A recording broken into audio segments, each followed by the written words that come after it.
Hello everyone, my name is Gavin and this is the Heathen Household. We've got a little bit of a treat for y'all today. We are interviewing the leaders of the Ulfsven Kindred of Missouri, Kathryn and Cliff. So sit back, relax, and let's get into it. All right, so what brought you guys to Heathenry and how long have you been practicing? So I came to Heathenry from the general kind of pagan community, and I tried to steer clear of it because I think we've all seen the drama within the heathen community. But then I met my husband, and I couldn't really outrun it anymore. He was already chieftain of Ulfsven, our kindred, and I just fell into it and never looked back. Yeah, I was born into it. My family, we're all Norse. My father, in fact, is kind of the black sheep because he went, he left the Norse path to go Christian. So everybody kind of looked poorly upon him. My family more or less went through the Norse the wrong way. You understand what I'm saying? They went to the bad side. And growing up, you're not really aware of it. You're just shown it. So you're raised this way, and that's how you are. Meeting my wife kind of was clearing the fog and opening my eyes to what true Norse is, and doing the study, doing the homework, and really putting in the work, which, it shows with our people. Our vetting process has gotten better. Our communication, just overall structure has gotten a lot better. I mean, I say it all the time, Ulfsven's nothing without my wife. My wife is like, she's just the power, she's the everything that Ulfsven is. I'm just a muscle. And, I am, I'm just a muscle, and she uses me when she needs to, I mean, I'm so wrong. but it's true. I mean, but yeah, I was on that wrong path, and it opened my eyes to a lot of things I didn't know about my family. And when I found that out of my family, we cut ties. But by that time, I was already given that title of chieftain, and brought the Ulfsven to America and started it. We've got our EIN, and, I started to establish it. And I'll tell you, I was giving up. It's so ridiculously hard to be a leader, have people look at you, and every step that you make, man, has just got to be there. Every word that you speak has got to be there. And if you misspeak or misstep, man, it's so bad. And that's why I'm so grateful I have my wife. She's our everything, man. When we do a politic kind of thing, reach out to another clan or reach out to another kindred or anything like that, she's always the voice they hear. And when she speaks of them, then we sit aside and me and her talk about. So, yeah, I mean, I've been in it my whole life, but I would say real Norse heathen since I met my wife. Which is about, what, almost 3 years now? 3 years. I've been in the side of it, Right. So, how do you feel that being a heathen your entire life has impacted your relationship with the heathen community as we see it now? A lot of people obviously are getting into it as adults. So, how has your experience been different having gotten into it as a child? I was more secluded, or shunned away from. It's predominantly Christian in America. It just is. And, my family, my uncles, they shunned me away from the Christian people, my friends that I would make, on the block or whatever, because Christians have a way of getting in your home, one way or another, invite you out for pizza, something, have a park picnic or something just to get you there and entice you and stuff. So it was rough because it was hard for me to make friends. I'd have to make friends that either were not in a religion or were, so off the wall that nobody spoke about it, Right. Just the people that don't practice, and don't believe in anything. Right. Those were mainly the people that I could speak with and stuff. And it made it hard. It made it hard in school because Christianity, although they don't want to, does come up in schools. I got through my childhood by just focusing on my martial arts. if you really want to know it. I mean, I just took a different outlook and I used all my anger inside and everything, and I just pushed forward through my martial arts. So, I mean, as far as society goes, that's pretty much how I got through as a kid. Right. Wow. What about you, Kathryn? Since you've came over to the heathen side reluctantly, but you're here anyway, how has that impacted your social life? And that can even extend to just generalized paganism. How has that affected you, your social life, and how you deal with as your husband said, a predominantly Christian society?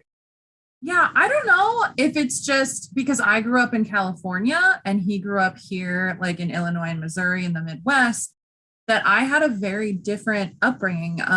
It wasn't frowned upon. People didn't, discriminate. There was none of that. I actually received more of that when I was just general pagan or witch or whatever you want to call it. When I actually came to the Norse, people are really interested in it because it's a culture and a heritage. I haven't really gotten any of the, oh gosh, stay away from us. So I can't speak to that experience. I was always met with interest or people who knew Marvel. It's Marvel. Right? That's painfully relatable, I think. Yeah. So you said you'd gotten your EIN. Are you guys established and incorporated with the state? Yeah. Okay. So are you did I say yes or no? Sorry, I'm sorry, the audio. Yes, we are. Yeah, we are sorry. incorporated. Okay. We're an actual heathen order. Ulfsven Norse Heathen Order. Wow. Okay. And are you guys an established nonprofit church? No. Are you able to do weddings and whatnot? We can do weddings. We can also do ordinations. However, we chose not to do the 501c3 because we have other businesses that we would like to branch off with this. And there's some conflict and stuff. Like, I've spoken to my tax guys and some business associates and stuff, and they just recommended us not to go non-for-profit, to just stay, a actual religious order. Yeah. And you don't actually have to be nonprofit to be able to have the religious ordination and all that. So here in the state of Missouri, it is legal. Mm-hmm. You do not have to have the 501c3 in order to do these things. Each state has different requirements for what you have to meet to be able to do that. And I mean, we speak to a lot of people and we give them that advice to like thoroughly investigate your state that you're living in before you even approach these things, because you don't want to go down the wrong path. You don't want to make a wrong decision, especially if you are serious enough to get yourself an EIN and establish yourself with a state, because now you're in their territory, taxes and whatnot. So you want to be very, very careful. Right. Yeah. So now that you're both heathen, how much does marrying within the faith matter to you? How much do you think you'll push that with your children as you grow, network, and meet other heathens? I'm a little stronger on that than she is.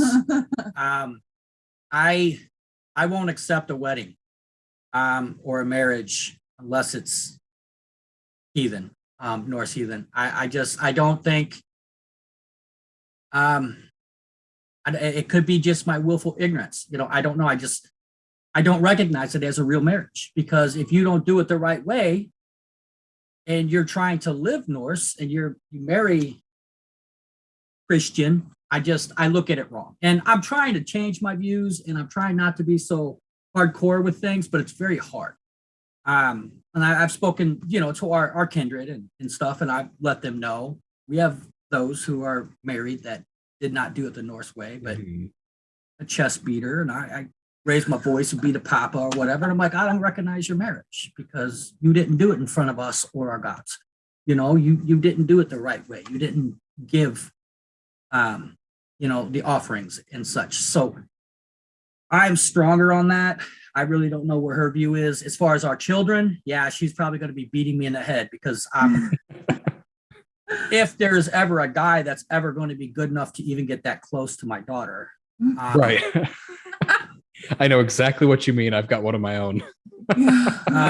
And, my son, if he ever chooses anyone's remotely good enough for him, then yeah, we'll probably have to, she'll drug me or something. I don't know. But. I've done a lot of study within the Norse and outside of the Norse.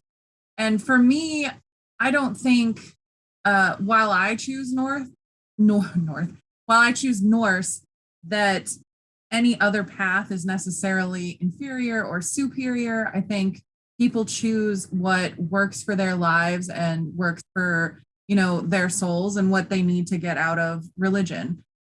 And while Norse heathenry is definitely also a culture, not just the religion, I think that you have to, while we are raising our children Norse heathen, you have to give them the leeway to explore and to educate and to learn other things. And I think it would probably break our hearts a little bit if they chose something else. You also have to, they're their own people. So they have to eventually make those decisions for themselves. Yeah, we don't push anything on anybody, including our Right. children.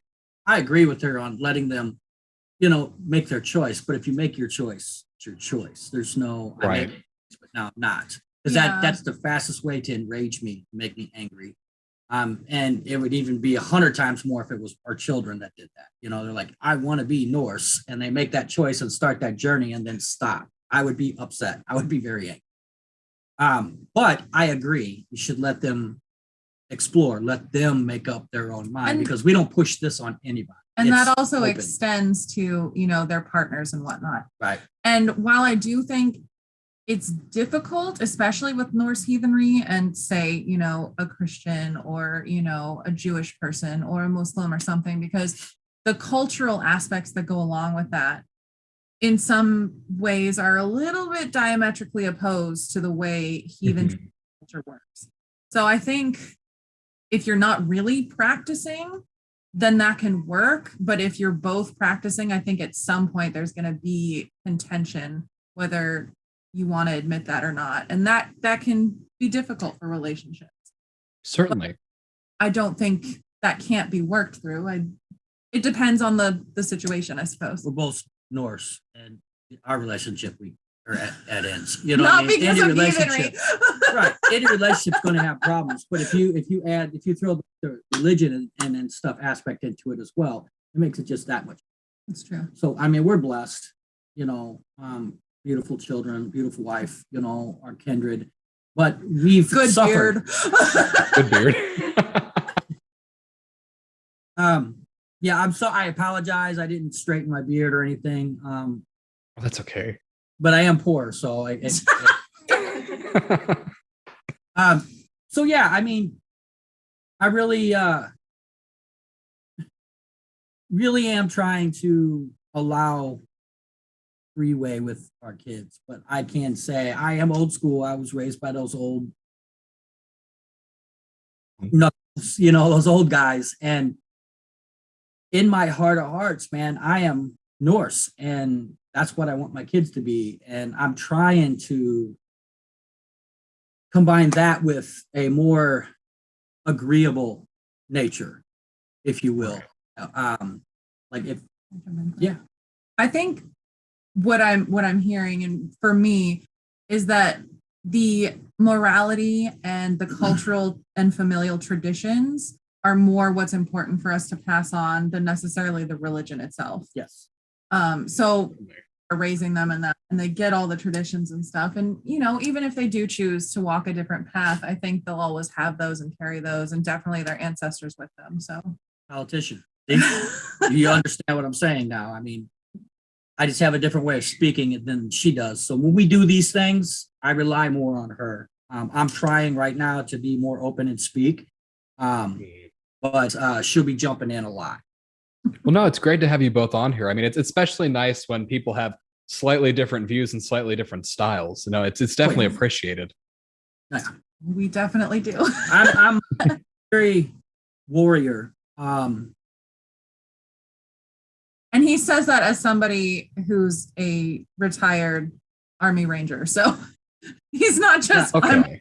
No, I'm a former Ranger, 4 tours. I came out of Fort Knox, 2nd ID, 175th Airborne Ranger, 4 tours, 2 in Iraq, 2 in Afghanistan. I've been in martial arts since I was 8. I've done the man thing. Right now I'm trying to learn more of the teacher, more of the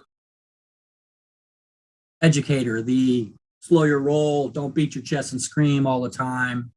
It's not always like that. Have patience.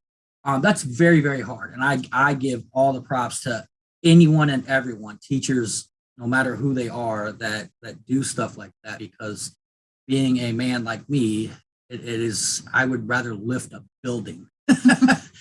Take my time and be patient, because you got to get it. You got to get it. We got to go, But I'm learning a lot from my wife. She's an amazing seer. She's an amazing teacher. My kindred respects her more highly than me. They respect her, but they respect her for a reason, because she truly is an educator. She truly does put herself out there. She does do her research. She won't teach anybody anything unless she has done so much thorough research and knows that this is where it is supposed to be. It's probably obnoxious at a certain point. It's a lot.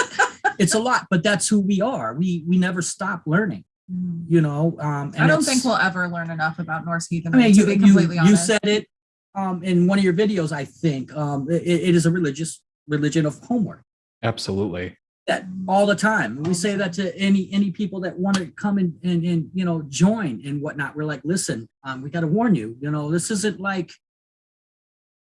Marvel Thor. Okay, this is real, and it is a lifestyle, and it is a religion of homework. So you've got to put your work in, and we'll know if you don't put your work in. And we've had people come in and they love that family atmosphere and that togetherness, that tribal thing. Then once they have to put the work in, they're like, oh no, I'm done. Or be accountable. Yeah, or if they mess up, to be accountable and sit with what you did. We've had that.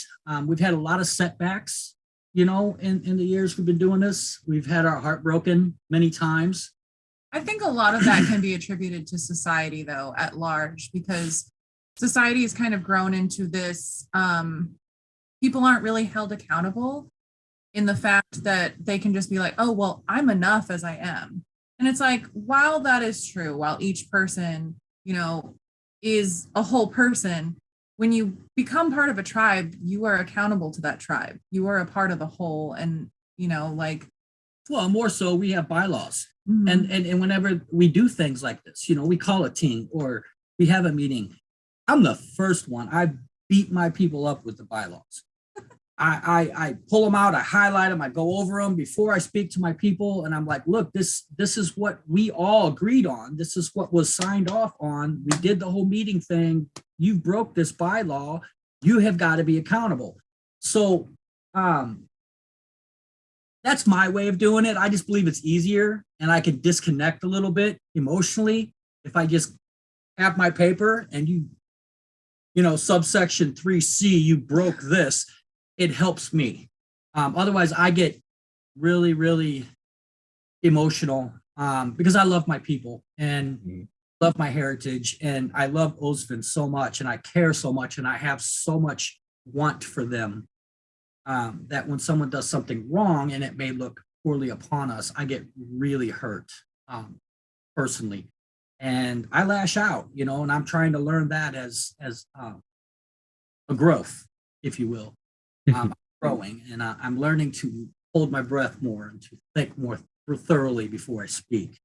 I call it stepping in, but I do that a lot. My monetization. No, I'm just kidding. Yeah. No, that's amazing. And that's what life is. It's a growing experience. This is the religion with homework, but so is life. You never stop growing. You never stop learning. That's really important. And it's good that you recognize that, that's a good mark in a leader, is recognizing, what you need to step up on. So, that's awesome. Yeah. She's more, step up or shut up, step down. If you're not going to step up, step down. Lead if you're going to lead. Don't just be quiet and watch. So I think it was because of the people in the past. When my wife came in to this atmosphere, I was giving to my detriment. Like, seriously, I would starve so my people would eat. Give my house and sleep in my truck. Like I would for my, my people. And it was just too much. And she's seen that, and she straightened the up. You know, she swept the house clean. She did what she needed to do to just not only her husband, but for the kindred as well. And from that abuse, I think I'm just so emotional about things, and it's definitely been a learning experience. But I could tell you, I wouldn't be who I am or what I am without my wife. Like I preach on her and I brag on her everywhere I go, because I'm telling you, she's an amazing woman. I have been blessed by the gods. So I'm good. So much. That's amazing. So you touched a little bit on education and teaching. How important is it for y'all to follow the lore, both in your personal lives and with your kindred? So with the lore, and I suppose you're talking about the firsthand kind of accounts, secondary accounts, archaeology, anthropology, that sort of thing, or are you talking also about what some people like the sagas, the Eddas, all of that? Mainly the sagas and the Eddas. Archaeology and anthropology aren't so much considered in the lore because they're more like they're more finds and That's considerations true. based off of, dig sites and cross-reference culture studies. So mainly the literature like the Eddas, the sagas, the Yeah. poems. So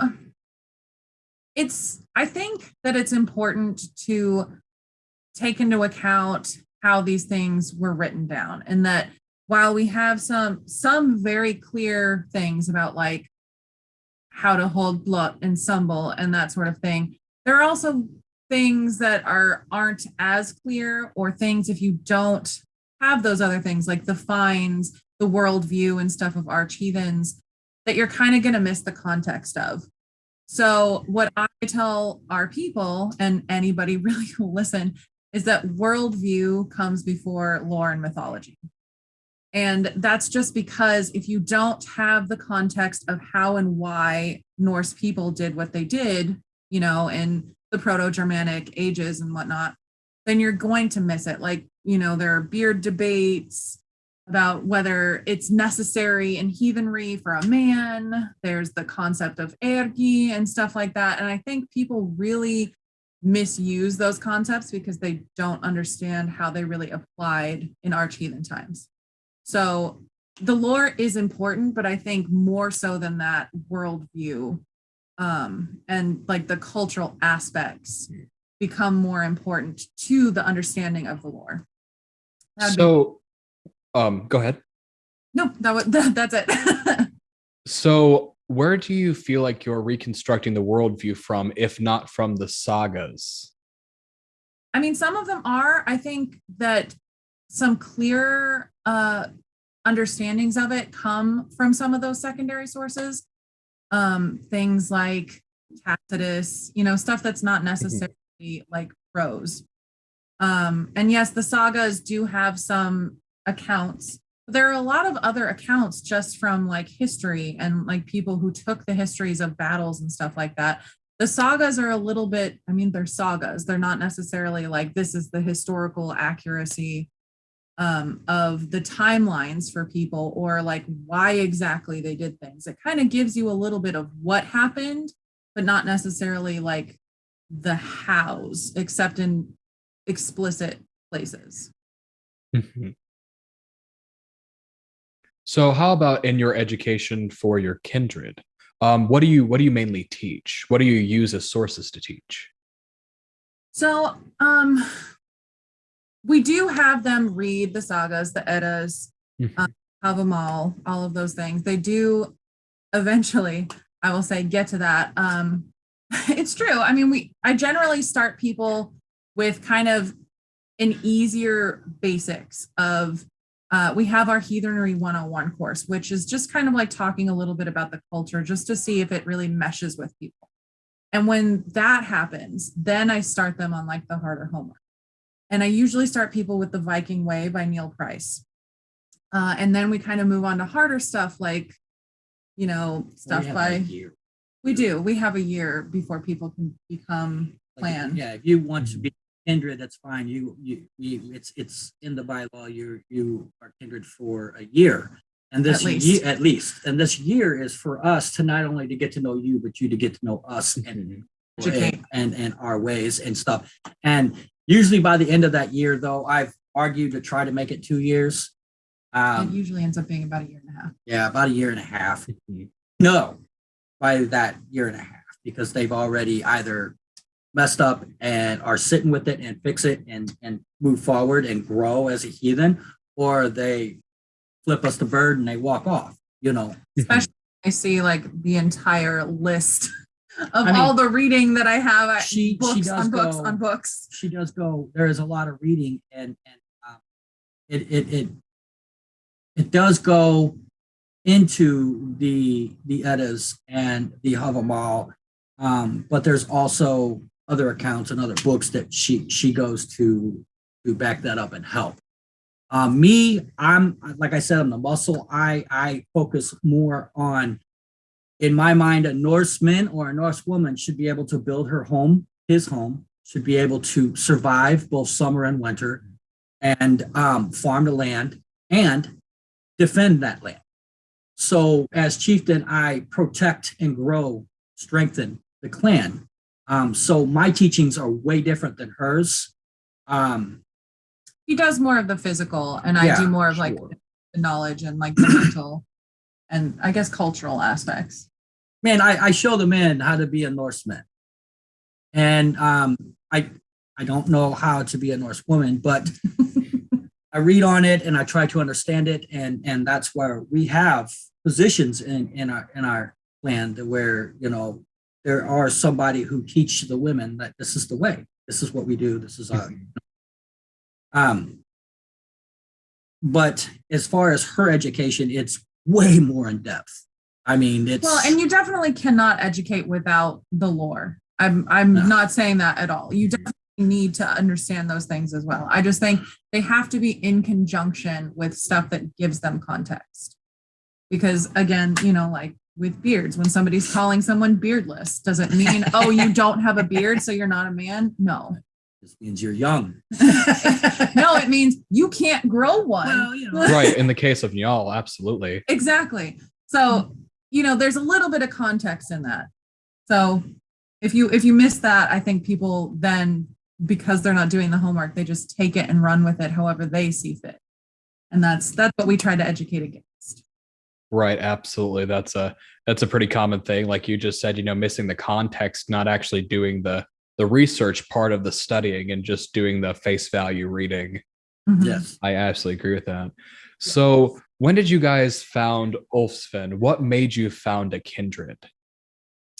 That was your family. Yeah, my family. Okay, so I went to Scandinavia, met Norway. I met my family, did the thing, jumped fire, went in the woods. I was tripping. I'm not gonna lie, Mushrooms. It was mushrooms, but see, the mushrooms were prepared the right way. They were filtered through reindeer. They were made into powder, and they were processed properly. So I did it safely. But I passed all their tests basically, and was given my name, Solvig, and was told that when I come back that they wanted me to then start Ulfsven. That I understood more of the American way because I'm American, and that they wanted to bring it here. They wanted it to build us. Heathen, because you look around, there's Buddhist temples, there's those who study the Quran all over in America. They're just popping up, all these other religious organizations, but you don't really hear heathen. Although heathenry is starting to gain grasp, it's Vikings. Right. Vikings. They're gaining the grasp in the wrong direction, and that was the direction I was going. And when I saw that, it just killed me.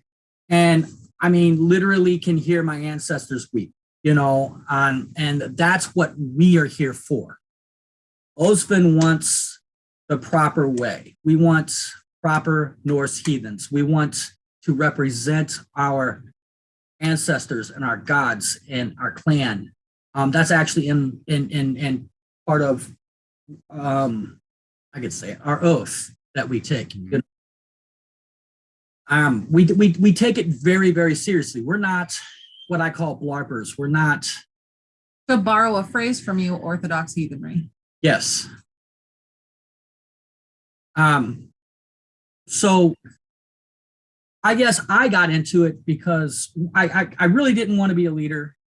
I was a leader in the. I still don't. I was a leader in the military. You know, I had my guy. I lost a lot, and I have some PTSD moments, and I'm still struggling with these things. Mm-hmm. But as I said before, I'm learning and I'm growing. And the more work I put in, the more I can see, and the more excited I get. So although we started off on the wrong foot, I think it was meant to be. So that's my reasoning for starting Ulfsven. It got to the point where it was no longer just about a bunch of people and I'm heathen. It's more about, I want our people, our ancestors, to be recognized for who they are. We have our own age named after us, the Viking Age. You can't really say that about too many people, like as a people, you know, and we that Viking Age because we did better than others. We were rewarded that. A lot of people think that that's just like a cursing at us or whatever. It's a bad thing. It's not. It's a good thing. We outsold, outfarmed, outbuilt, outfought. Maybe not always in the best manner, but we did, and it makes me proud to be recognized and have an actual age named after us. So, sure. Yeah. My whole reasoning for pushing this and doing all the work I do isn't even really for me, or I mean, a little bit for the heathen community at large, or the greater heathen community, I'll say. It's more that I want my children, and it might even be my children's children, to be able to someday live genuine heathenry. Because right now, like genuine. We're all just kind of reconstructing, we're putting things together, we're stumbling as we go a lot of the time. And you know, one day it'll just kind of be taken for granted that this is the way heathenry is. And I think that'll be really beautiful. Yeah, I agree. I mean, it's fight, and I'll fight till my last breath so that my children or my children's children can be like, I'm heathen. Like, oh, okay. You know, not just, oh, you mean that guy on the Marvel movie? Right. Absolutely. You know, like that makes me sick to my stomach every time I go in a gas station. And if I'm wearing a hammer, they're like, oh, you like Thor? Or are you racist? Or are you a fan of metal? I mean, I'm covered in tats. You know, he looks the part, unfortunately. I look the part. But yeah, I mean, I really hate that. You know, I would rather somebody, you know, just say, hey, that's a really cool necklace. You know, and just because I'm wearing a hammer doesn't mean I'm all Thor. I'm wearing it for protection. I'm wearing it the right way. It's not a fashion statement for me. It is a legit protection. You know, and in this day and age, you need protection. Absolutely. So, yeah, I mean, you know, and when she says to make it, you know, more acceptable and stuff, we have ideas to where we're going to reach, like outreach. I mean, we're in the infancy of these things, and we have to gain more popularity, more power, if you will, notoriety. But we do have these in plans, and you know, we're just doing our homework before we go and push all these out, because we want to make sure that when we do these things, they succeed and they're with the right people. Correct. Certainly. Absolutely. So, like you said, Ulfsven is in its infancy. What are some hardships that you've already faced with building your kindred? Is there anything unique that you feel like you've faced, or anything regional? Unique or regional, probably not. Racism has definitely been something that we've met a lot of. I know everyone's seen it online. If they're not racist, they're talking about like separatism, or it's just lineal Germanic descent, or whatever excuse that, you know, somebody comes up with today. But then there are a lot of people we come across who are just blatantly like, this is a white person's religion, whatever that means. Right. It's a little bit infuriating, and it's it's become such a thing. And even on the national level with some of the larger organizations like the AFA and even tax leadership have been very guilty of this. Absolutely. I mean, the trough started with some bad eggs, like it's just a bad thing altogether, unfortunately. And when you talk about heathenry, or you're wearing a hammer, or somebody sees like a volnut or something, like anything really, I mean, even the runes sometimes people are immediately like, oh, that's white supremacist stuff. Certainly. It's hard to fight against. And we very openly talk about the fact that we are inclusive. I think it's ridiculous to say, because of course we would be. I mean, the Vikings certainly were. Like, we didn't care who we took. Or I'll say the Norse people. I'm saying Vikings for the general public. Vikings. Okay. Vikings, we didn't care who we took. We're inclusive. I mean, obviously it was tribal. So like that inclusivity had nothing to do with pigment, however. Right. And, you can't tell somebody's ancestry, even if you want to say, oh, it has to be ancestral. You can't tell that by pigment. We're everywhere, man. Everybody has got some form of Norse heritage. It's impossible for them not to, as much as we were pretty much, yeah. Everywhere. Like, man, what was it? Even without it, like Egypt, or what was it? Egypt or Africa? Yeah. I mean, it's ridiculous, the amount of the world that we covered, for someone to say, because you're black, you can't be Norse. I mean, to me, that's just stupid. That's a joke. It's modern bias is what it is. It's modern bias and it's ignorance. And I think that people on both sides, honestly, make or let their biases, political biases, societal biases, whatever it is, flavor heathenry. And you can't put Norse heathenry into that sort of context, because it just doesn't work. And I say that about the racists and, about like Lokians, people who think Loki is like this non-binary pansexual like role model or something. And I'm like, you're also missing the point. So there's a lot of wanting to bend Norse heathenry to modern biases that I think also is to Norse heathenry's detriment. And how do you overcome that with your kindred? And how do the works that your kindred's, or excuse me, how does the work that your kindred does help to overcome that in the outer community? Just reinforcement.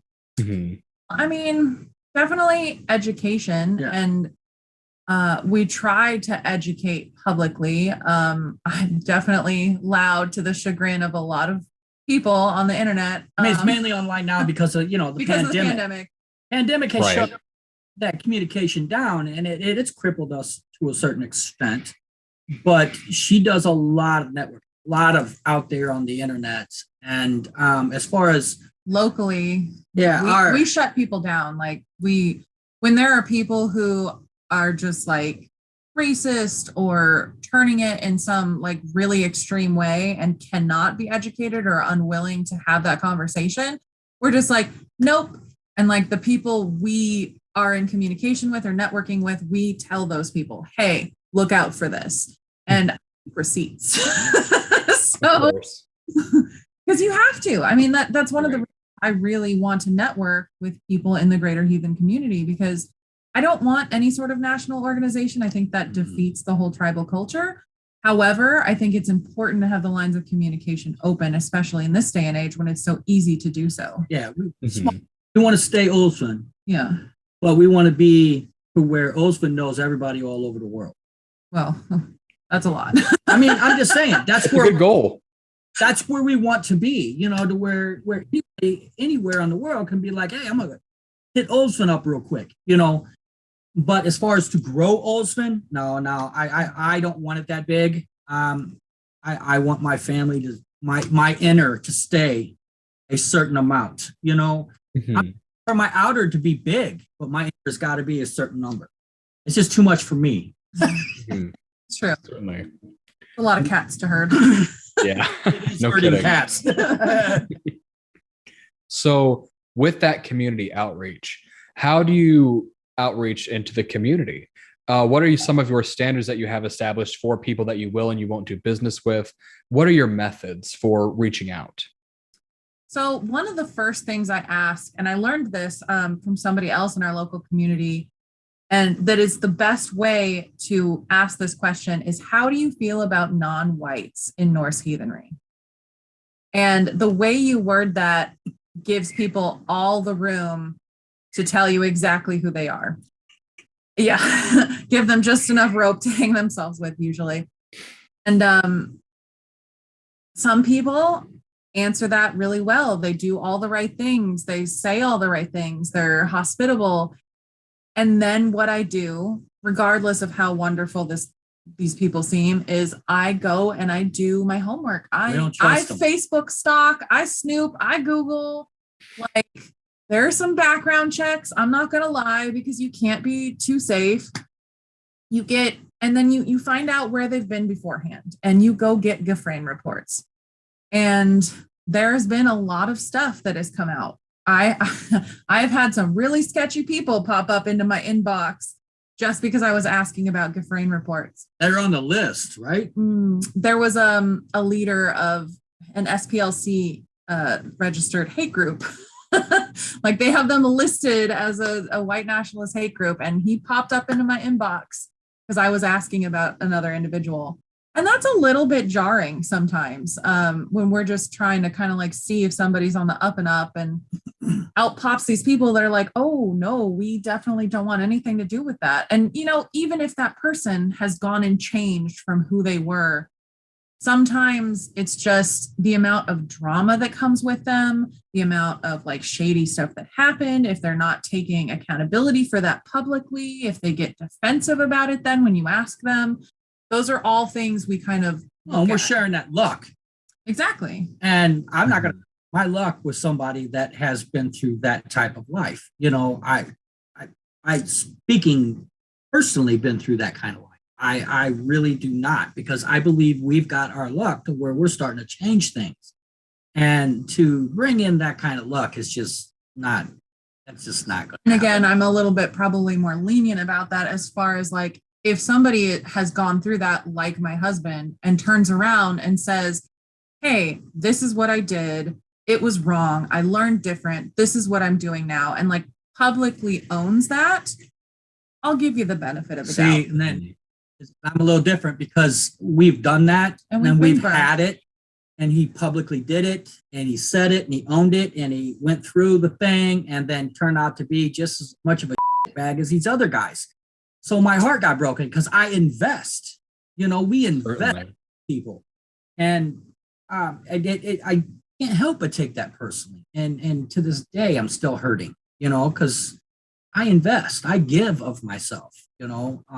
My love, my care, my worry, and that's just not what people do now. Right. That's true. It's just every man for themselves kind of thing, and it's a shame. It's just such a shame. And I see it everywhere, and that just makes me even more scared for my kids, and that's for sure. I want to make sure that everybody in my inner is just got their T's crossed, beyond reproach. Correct. Absolutely. I mean, because that's, at the end of the day, that's your reputation. I absolutely agree with that. We're a communal people. We're not all about that individualism. So if there's a bad apple in the tree has to be cut down. And he's got a few axes, so that's good. I mean, it's where the muscle comes in. Absolutely, it's good that you guard your reputation so strongly. So obviously, racism is an absolutely big deal in heathenry. What are some other things you look out for when you're networking with people, aside from just where they stand on non-whites and heathenry?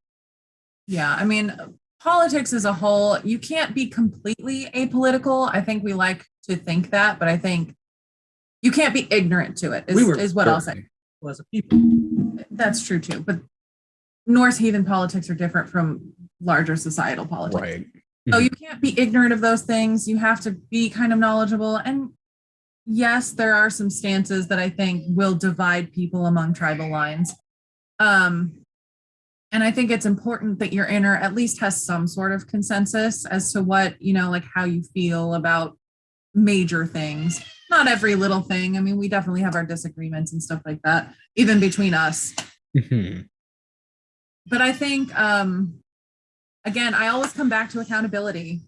Accountability is absolutely the biggest thing for me. And there's a reason that Ulfsven's motto is honor always. And that's just because we live this way. If you don't live with honor, then I don't understand what you're doing.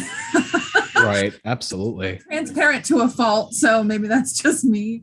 But we expect the people who want to be a part of Ulfsven and who want to, share in luck, who want to share in frit, like all that, those people should also be able to walk with honor. And if they can't do that, then, I'm not interested personally. I mean, and they're giving up their blood. Well, that's our plan. Yeah, for us. But, so when we say honor always, we mean that from the time you are kindred to the time you decide and are voted in to be clan. And then when you are, and you give of your blood, that's no small thing. That's a huge thing, and which is why we invest so much, because they are investing, and that's gift for gift. Absolutely. Yeah, we really do our homework on people. It's the politics. It's who they are as a person. It's, are they racist? I mean, from A to Z, we look at people and we ensure that if we're bringing anyone in, it's not going to damage us. And so with that being said, how do you deal with disputes in your kindred? Obviously, where there's more than one person, there's going to be disagreements. When something does come up, how do you resolve that among yourselves to keep a sense of unity? Well, I mean, so people can obviously come to us for some sort of mediation. They can also come to the Godi or Gidya.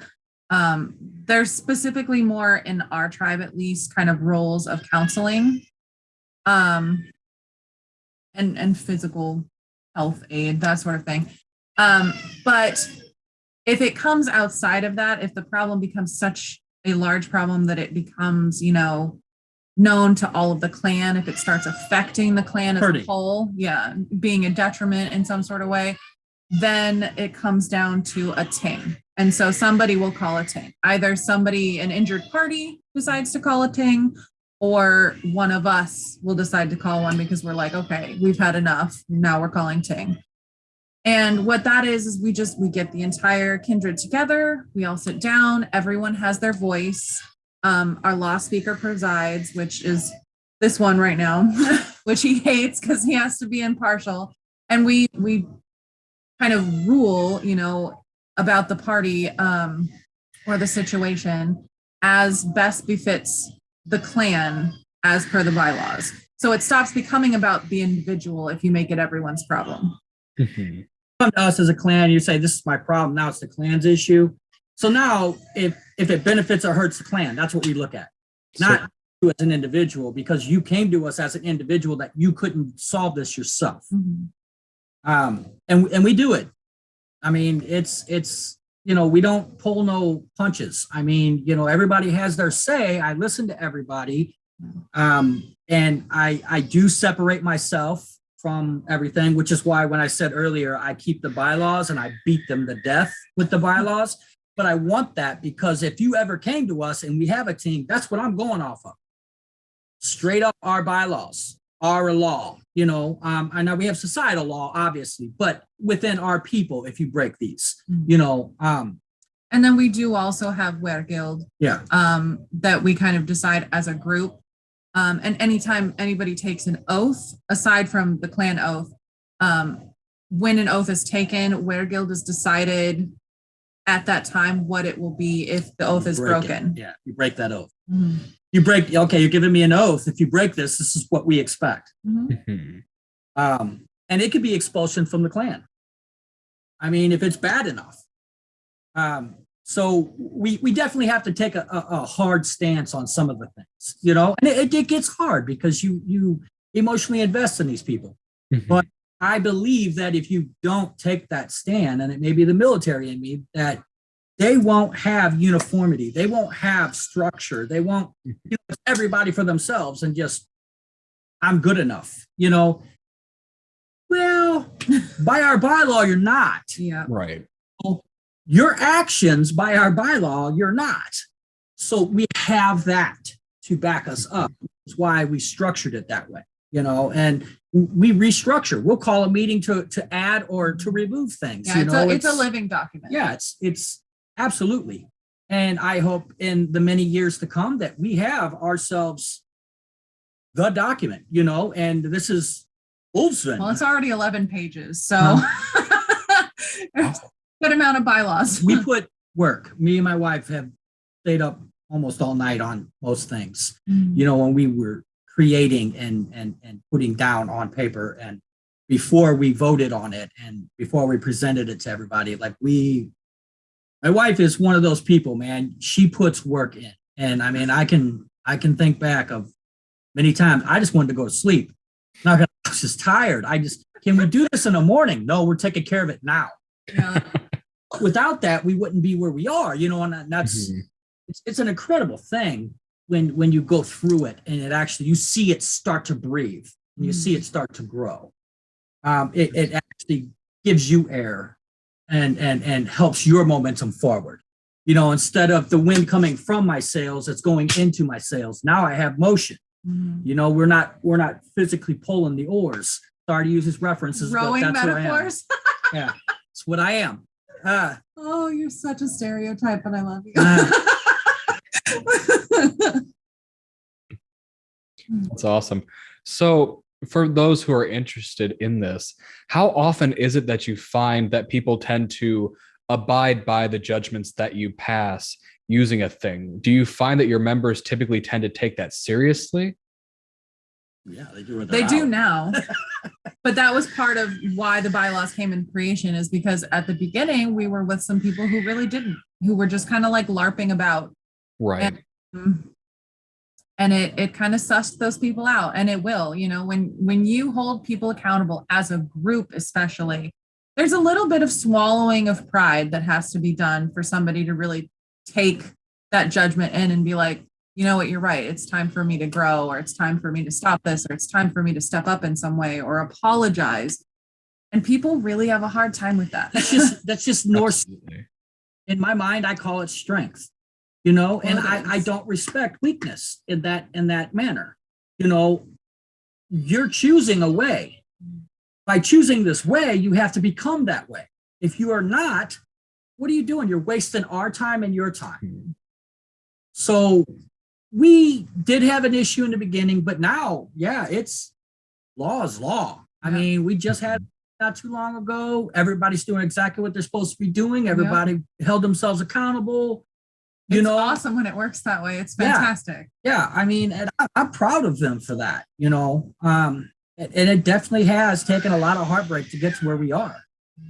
We tell other clans that are trying to start up, because they're very uneducated in the ways of how to do things like that. And we warned them, this isn't something that just anybody can just, I'm going to be a kindred. And don't just oath anybody in just because you want people. Man, it's rough. It's hard work. It's sleepless nights. It's making people angry. It's doing the right thing even when no one's looking. It's, being accountable when you're not doing the right thing. Even as chieftain, I'm of service. Yeah. I'm over nobody. I just gained the respect. I lower myself to pick this job up. And I had to learn that. I had to learn that it's not a gift. It's something you earn, and you get down on your knee and you pick that leadership up, and then you walk with it. And it's heavier than everything else. It's the giving of. So I've learned a lot. And we're still young. So I hope to learn a lot more, when my time comes. And then hopefully my children will learn from us and they carry on, what we've started, what we've done. And that's my plan anyway. Absolutely. And so as you're building this culture for your kindred, Do you provide materials for people to review? That way they can understand more about what you're about. That way you Yes. can preserve a sense of homogeneity. Yes, we do. Mhm. Books. Well, and the material that we have within the kindred as well. Yep. I mean, not everything that we do as a tribe is privy to like the public say, but definitely within our clan. Yeah, we feel we've had enough as a people taken from us and misused. Absolutely. We do our private, you must be clan to do, but we do share with the public. Mhm. You know, like, and we started this survival course. She started her Heathenry 101. Like we're offering it to the public, but we're making it mandatory for clan. Certainly. So, and so with talking about the public, how much community outreach do you do in your local community? Do you do any community service, picking up trash, soup kitchen, stuff like that? So we have done some picking up of trash when we like, say we hold bloat or feign in a park or something like that. We will pick up some trash. We've definitely done that. We definitely I have all of these dreams about, you know, all this outreach that we want to do. Like, I definitely want to get involved with veterans. I want to get involved with, you know, the homeless. I want to get involved with, you know, battered women and like children and stuff like that. Like we have plans. We were gearing up to do some stuff, and then the pandemic hit and it's put a lot on hold for the moment. But there are definitely a lot of plans. There are some great resources here in Missouri and in St. Louis, which is near us, that we'll definitely be making use of. We're networking with some of those programs so that we can put on certain things. well, and also when we have our village built on the land, we are opening that village up to the public. Like, we literally will invite people in. Please come in. Please see this. Please see how we were, how we are, what we're doing. And I think that alone is like a huge neon light to attract people to come in. And once they're in, they actually learn, and they learn real knowledge of who we were and what we are, because we've done it the right way. You know, I myself, I'm a physical learner. I wouldn't hear a damn thing you say unless you're showing me physically, you know, and it works. I believe in that. And I believe that will give us a lot of traction. I think the trend makes people interested. And then seeing the way we interact with each other makes people want a piece of it, because that family structure, that strength, that we're passionate. Yeah, so that attracts people. And I don't know. I think that people will come to us. We're not looking to recruit for Ulfsven at all. It's more, we just want Heathenry recognized for what it is. Certainly. No one away unless you're meant to be turned away. Unless there's reasons to. But by no means are we out there saying, hey, here, you know, passing out flyers. Come join us. Come join. We're not like that. No, not at all. You earn the right to be us. It's a privilege, yeah. Correct. You earn the right. So you talked about building a village. Now I'm really interested in that. You guys said you had about 140 acres? Yeah. What are the plans for that? Oh gosh. Everybody talks about it, but I have to say you're the first people zoning, with it's so measuring, many acres. It's knowing how I just halted my business, but I'm paint construction business. So I know these things and I know how to build. And the people who are on the land who live there, they are our clan. Me and the man, our smitter, we talk a lot about it as far as what goes where the hall goes, what is this goes here, how to actually position everything.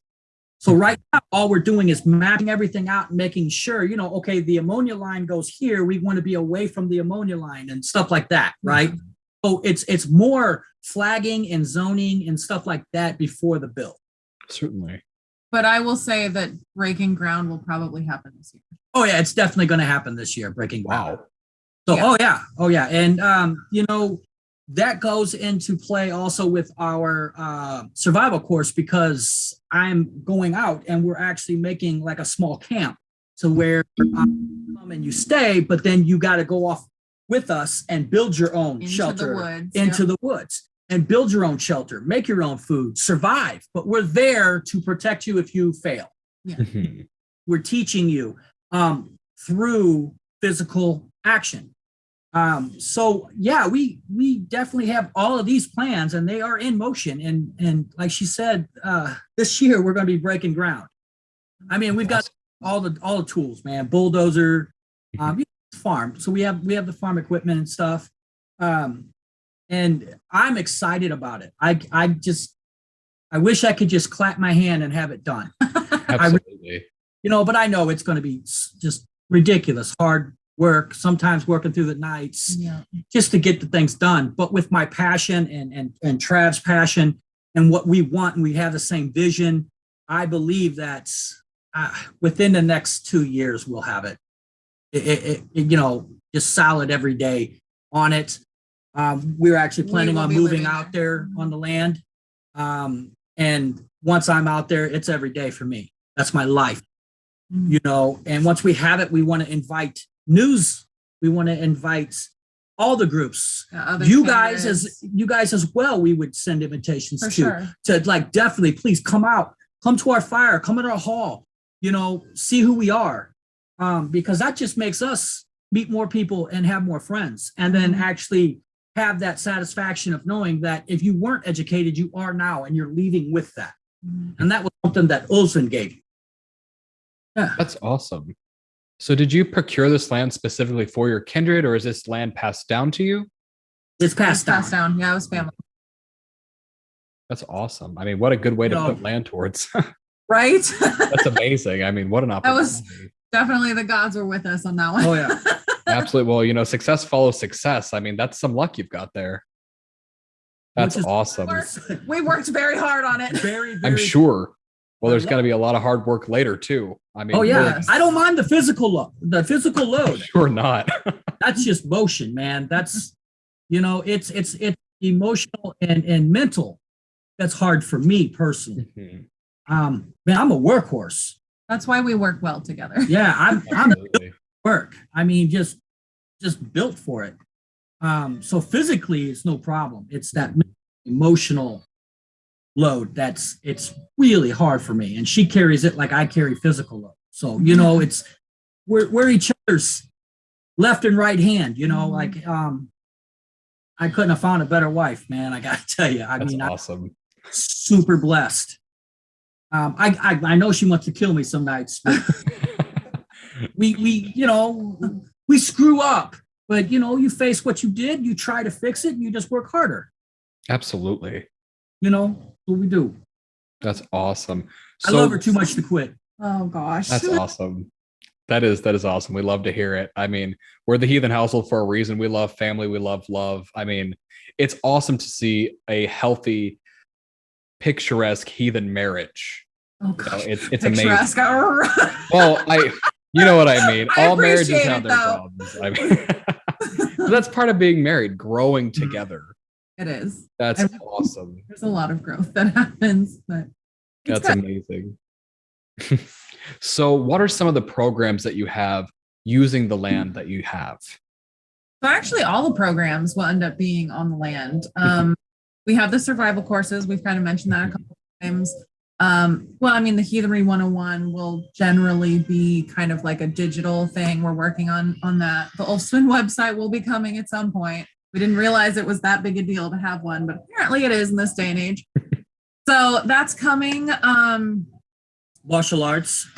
What I've done is, I mentioned before, I was in the martial arts. I was 8 years old when I started.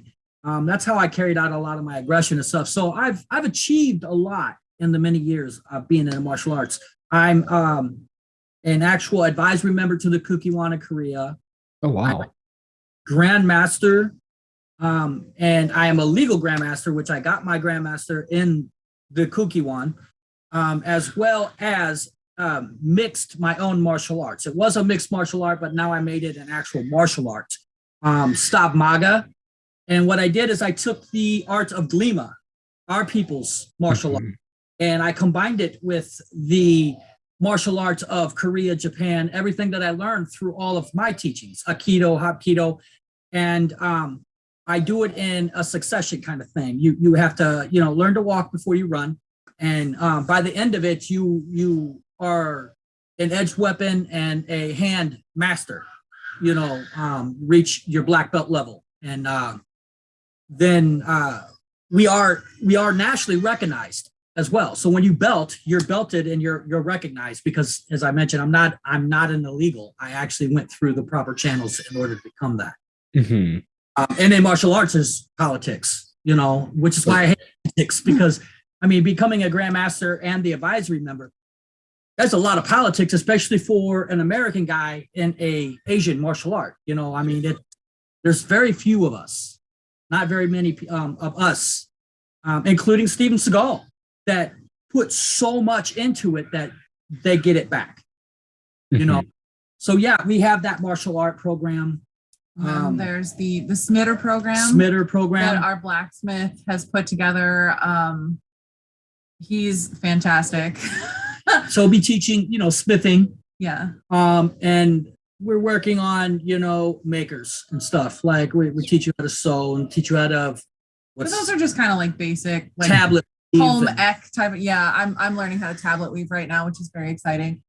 And then I have been working very hard on reconstructing Norse magic, and there's not a ton of sources on this. And so the few that we have, you kind of have to take that. You have to then take kind of the knowledge of some of the Arch-Heathen beliefs, and then you kind of have to make this leap and sit with the gods and your ancestors and, the Betir, and you kind of have to let them lead at that point.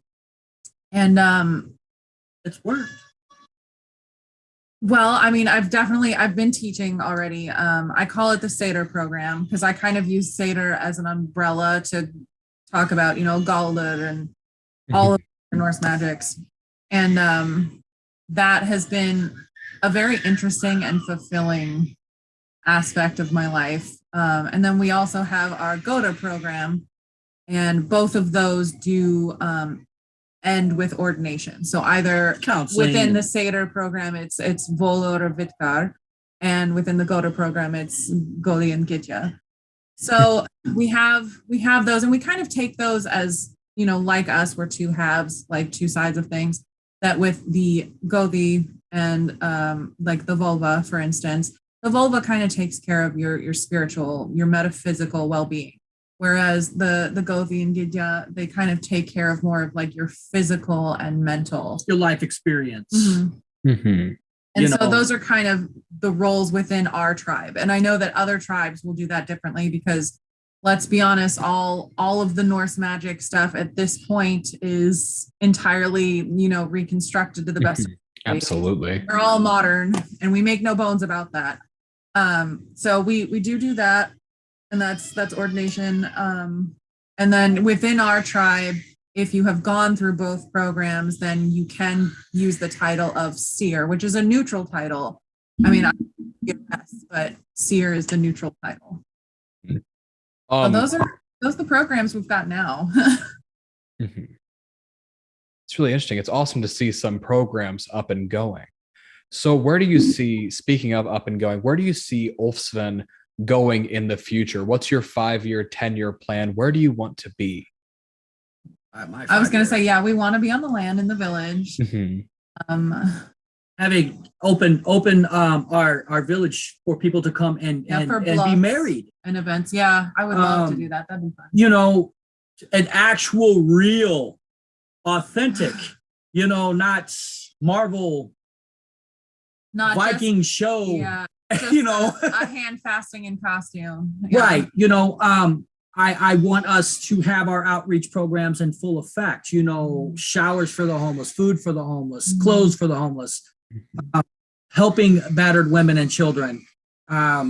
Just as much outreach as we can get to show that, hey, the stereotype of a Norse heathen or what they call Viking is not what they think it is.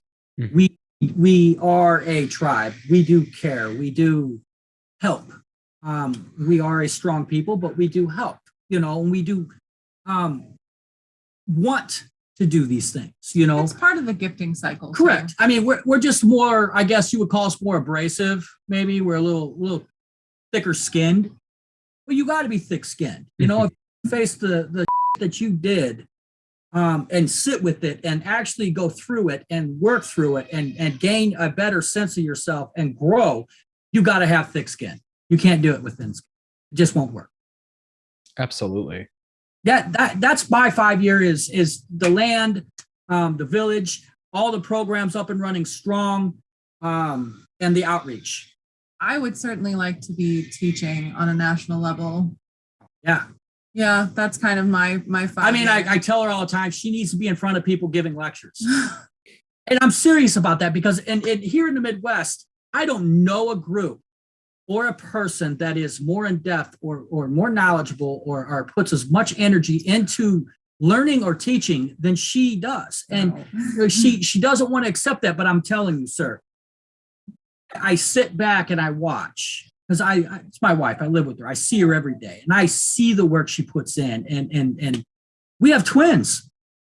She's doing the twin thing. She's doing the seer thing, the clan thing, and she's doing the teaching thing. And it's beautiful, no wrinkles, no gray hair.